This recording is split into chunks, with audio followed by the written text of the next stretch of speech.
अब चलिए सपा विधायक इरफान सोलंकी की पत्नी क्या कुछ कह रही हैं, आपको सुनवाते हैं। और उसमें सब में जो आ रहा है कि मुकदमों का सवाल कृपया नहीं, एक मिनट माफी चाहूंगा आपसे नहीं है मैडम से। मुकदमों का सवाल नहीं देंगे वो डिसाइड करेंगे। मुकदमों का सवाल आप हमसे पूछे, काउंसिल में हूँ। वो नहीं कह रहे। सॉरी भाई साहब, पेटिशनर आप 52 मुकदमों की जब शुरुआत कर देंगे, मुकदमे है नहीं, आप सवाल सुन लीजिए। आप फैमिली कॉन्टेक्स्ट पूछ लीजिए, कोई इशू नहीं। देना ना देना ये उनको डिसाइड करने दीजिए। सवाल कम से कम पेटिशनर काउंसिल हूँ, फोर्स नहीं कर रहा हूँ जवाब के लिए। आप सवाल लीजिए, जवाब देना नहीं देना लेट यू डिसाइड। नहीं तो लेट मी डिसाइड कि if the question regarding the petitioners faith, how can you decide who will give the answer? सवाल ही जब नहीं सुनेंगे, आपको जवाब देना नहीं देना ये बात की बात है। सवाल आप देखिए, आप पत्रकार बंधु हैं। 52 जो जांचें हुई एसआईटी कर रही है और जो इन्फॉर्मेशन आपको भी मिली होगी कि सब में कहा जा रहा है कि कोई तथ्य नहीं मिले और सबको डम कर दिया गया, स्क्रैप कर दी गई सारी शिकायतें।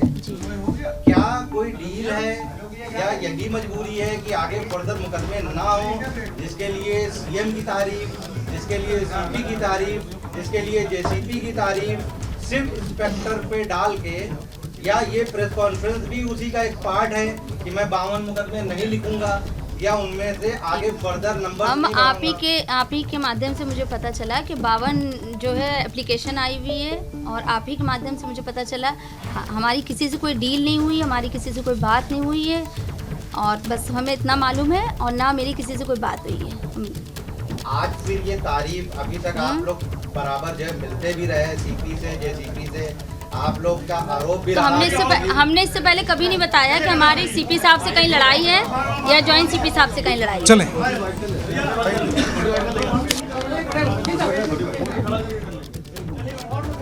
तो कानपुर से ये बड़ी खबर, इरफान सोलंकी के वकील को भी आपने सुना और उनकी पत्नी को भी आपने सुना। प्रेस कॉन्फ्रेंस दोनों की तरफ से की गई थी और अपनी बात को रखा जा रहा था।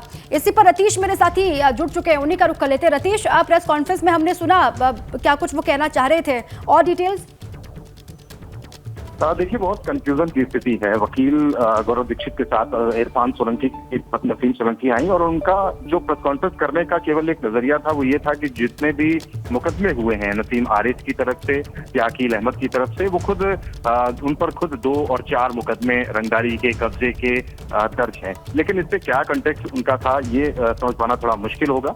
लेकिन उनका ये भी कहना है साथ में कि थाना स्तर पर और जो थाने स्तर के अपराधी हैं उनसे गठजोड़ करके ये मुकदमे लिखे गए हैं। आला अधिकारी जो पुलिस के हैं उनका इनमें इन्वॉल्वमेंट नहीं है, चाहे वो ज्वाइंट सीपी हो, चाहे कमिश्नर, पुलिस कमिश्नर हो या सरकार के लेवल पे हो। ये सरकार के लेवल पे काम नहीं हो रहा है। जो लगातार अखिलेश यादव इस बात को उठाते आए हैं अपनी तमाम मुद्दों पर, तमाम प्रेस कॉन्फ्रेंस पे जेल वो जा रहे हैं। झांसी में भी मैंने उनसे ये सवाल किया था, कानपुर में भी ये सवाल किया था और उसके बाद उन्होंने सरकार पर हमला बोला था और ये कहा था कि समाजवादी पार्टी के बड़े नेता जो विधायक हैं, क्षेत्रीय सत्रप हैं, उनको सरकार झूठे मुकदमों में फंसाने की कोशिश कर रही है। लेकिन परिवार वकील के माध्यम से सामने आया और ये कह रहा है कि सरकार ये काम नहीं कर रही है, पुलिस के आला अधिकारी और बड़े अधिकारी भी ये काम नहीं कर रहे हैं, केवल थाने स्तर पर एक साजिश रची जा रही है और अपराधी जो हैं वो गठजोड़ कर रहे हैं थाने के प्रभारियों के साथ मिलकर। हालांकि तमाम सवाल क्रॉस क्वेश्चनिंग की, मैंने ये सवाल भी पूछा कि आखिर किस तरह से ये एस्टेब्लिशमेंट को देखते हैं आप, लेकिन इसका कोई सटीक जवाब या साफ जवाब कहा जा सकता है कि नहीं मिल सका है। तो बड़ी कंफ्यूजन की स्थिति इसे कहा जा सकता है कि ये प्रेस कॉन्फ्रेंस करने का क्या मकसद रहा। पहले से ये डिसाइडेड था रतीश, पहले से तय था कि प्रेस कॉन्फ्रेंस करने वाले हैं दोनों ही? हाँ जी, बिल्कुल ये पहले से ही तय था कि 4 बजे आज वकील के माध्यम से इरफान सोलंकी की पत्नी और परिजन अपनी बात को रखेंगे और उन्होंने बात को रखने की कोशिश की और ये एस्टेब्लिश करने की कोशिश की, एक फैक्ट सामने जो आता है कि जिन लोगों की अपील पर और शिकायतों पर मुकदमे किए गए हैं, खासतौर पर नसीम आरिफ और अकील अहमद, वो खुद पहले से ही उन पर 4 मुकदमे चल रहे हैं, धमकी देने के, रंगदारी करने के, मकान को कब्जा करने के, और इसलिए उनके मुकदमों की कोई वैल्यू नहीं बचती। हालांकि इस बात का कोई जवाब वकील और उनकी पत्नी, इरफान की पत्नी नसीम नहीं दे पाए कि फर्जी यात्रा दिल्ली से जो मुंबई तक की गई थी वो फर्जी आधार पे की गई या नहीं की गई। मैंने स्पष्ट रूप से उनसे पूछा कि इरफान से आपकी बात हुई या नहीं इस मामले में, लेकिन वो इस सवाल को टाल गए। बिल्कुल। और जो एक डेलीगेशन वहां पर पहुंचा, इरफान सोलंकी के परिवार से मिला, उन्होंने भी ये सेम चीज कही। अखिलेश यादव को भी हमने कई मर्तबा सुना है रतीश, वो कहते आए हैं कि सरकार की मंशा उजागर होती है, बदले की भावना से कार्रवाई हो रही है। लेकिन यहाँ से खुद इरफान सोलंकी के वकील, उनकी पत्नी कहती है कि सरकार और जो स्थानीय पुलिस है, पुलिस प्रशासन तो अच्छा काम कर रही है, सरकार और सीएम योगी भी अच्छा काम कर रहे हैं, उनसे कोई तकलीफ नहीं है। ये मैसेजिंग की कोशिश की जा रही है क्या?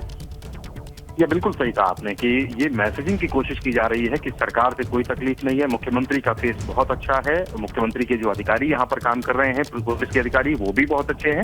लेकिन थाने स्तर पर साजिश रचते हुए इरफान सोलंकी के खिलाफ एक साजिश रची गई अपराधियों और जो थाना प्रभारी हैं उनके द्वारा, और उनके द्वारा जो साजिश रची गई उसी के चलते उस पर बिलीव करते हुए या मिसबिलीव कहें उस पर करते हुए अभी तक की कार्रवाई हुई है और 2 महीने में 8 मुकदमे इरफान सोलंकी पर लाद दिए गए हैं। लेकिन पुलिस परिवार अपने आप को इनसे अलग भी कर रहा है कि सरकार के खिलाफ वो कुछ ना बोले और जो पुलिस के बड़े अधिकारी हैं उनके खिलाफ भी ना कुछ बोले। बिल्कुल ठीक है रतीश, आप रहे हमारे साथ। सीएम योगी को लेकर और पुलिस के अधिकारियों को लेकर क्या कुछ कहा कि इरफान सोलंकी के वकील ने और उनकी पत्नी ने, सुनवाते हैं दर्शकों को एक बार। किसी के ऊपर गलत मुकदमे लगा, इसके पहले योगी आदित्यनाथ जी आज मुख्यमंत्री हैं, राजनाथ सिंह जी भी इसके पहले मुख्यमंत्री थे।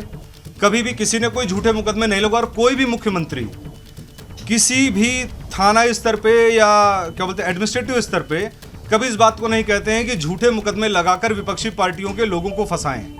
ना कभी अखिलेश जी ने ऐसा किया, ना ही कभी मायावती जी ने ऐसा किया। तो रतीश, ये साफ तौर से कहते हुए सुने जा रहे हैं इरफान सोलंकी के वकील, वो कह रहे हैं कि कोई भी मुख्यमंत्री ऐसा नहीं करता, कोई भी सरकार ऐसी नहीं करती। स्थानीय लेवल पर जो हुआ है, जो कुछ थाने के पुलिसकर्मी हैं वो ये जानबूझ करके माहौल क्रिएट कर रहे हैं या फिर जानबूझ के वो साजिश कर रहे हैं फंसाने को लेकर। रतीश, देखिए, इसी का काउंटर सवाल मैंने पूछा कि जब आप कह रहे हैं कि मुख्यमंत्री या सरकार इस मामले में इन्वॉल्व नहीं है, लेकिन अखिलेश यादव जो आपकी राष्ट्रीय अध्यक्ष हैं समाजवादी पार्टी के, वो तो हर जगह जब भी जाते हैं, कहीं किसी भी जेल जा रहे हैं अपने नेता से मिलने, तो वो हमेशा सरकार को टारगेट ले रहे हैं।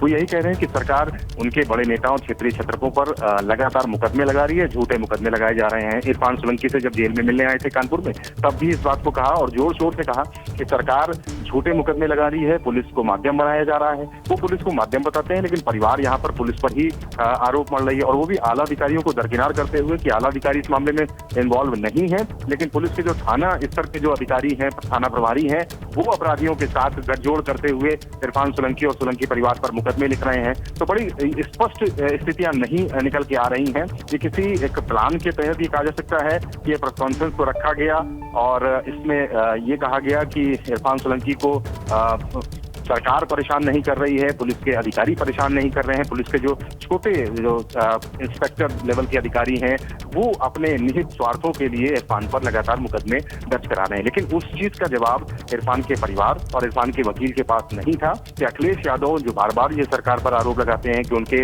नेताओं पर, बड़े नेताओं पर झूठे मुकदमे लगाए जा रहे हैं, उनको फंसाया जा रहा है, उनको प्रताड़ित किया जा रहा है, इसका जवाब ना तो परिवार के पास था और ना ही इरफान के वकील के पास। जी रतीश, आज सरकार कुछ नहीं कर रही, सीएम योगी कुछ नहीं कर रहे, पुलिस के अधिकारी कुछ नहीं कर रहे हैं और सब अच्छा काम कर रहे हैं, ये कहने के पीछे का मकसद क्या हो सकता है? क्योंकि प्रेस कॉन्फ्रेंस अचानक से की जाती है और सामने आते हैं यही बड़ी बात वो कहते हैं, आपको क्या समझ में आ रहा है इसके पीछे?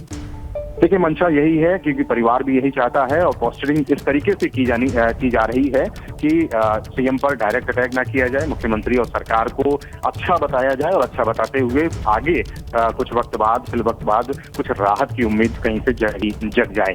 इस तरीके की कोशिशें चल रही हैं और इसी के चलते इस तरीके की प्रेस कॉन्फ्रेंस की गई है और वकील को चेहरा बनाते हुए वकील की तरफ से प्रेस कॉन्फ्रेंस कराई गई। हालांकि इरफान की पत्नी से कई सवाल मैंने किए, तब उन्होंने जवाब दिया, लेकिन जब मैंने उनसे पूछा कि अखिलेश यादव सही है या गलत अपने उन वक्तव्यों को लेकर के जिसमें वो साफ तौर पर सरकार को घेर रहे हैं, तो नसीम सोलंकी ने उस पर जवाब नहीं दिया और उसको भी टाल दिया। यानी जितना उनको कहना है उतना ही कहा जा रहा है, जितना मीडिया के जो सवाल हैं उन सवालों को टालते हुए। सीधे तौर पर समझा जा सकता है, संकेत साफ है कि सरकार और पुलिस के आला अधिकारी, जो बड़े अधिकारी जो फैसला लेते हैं, जो डिसिसिव अथॉरिटी हैं, उनको कुछ ना किया जाए, उनके खिलाफ किसी भी तरीके का शब्द ना प्रयोग किया जाए, बल्कि पुलिस जो निचले लेवल पर काम कर रहे हैं, पुलिस के थाना प्रभारी, उन पर टारगेट करते हुए। बिल्कुल ठीक है रतीश, प्रेस कॉन्फ्रेंस की जाती है, जो बातें खुद को रखनी थी मीडिया के सामने, सबके सामने वो बातें रखी जाती हैं। मीडिया कर्मी जो सवाल पूछते हैं उनका जवाब वो नहीं देते हैं, वो चाहे अखिलेश यादव को लेकर हो या फिर इरफान सोलंकी पर दर्ज मुकदमे को लेकर हो, सिर्फ अपनी बात रखी गई, मीडिया के सवाल नहीं लिए गए। शुक्रिया आपका पूरी जानकारी के लिए रतीश।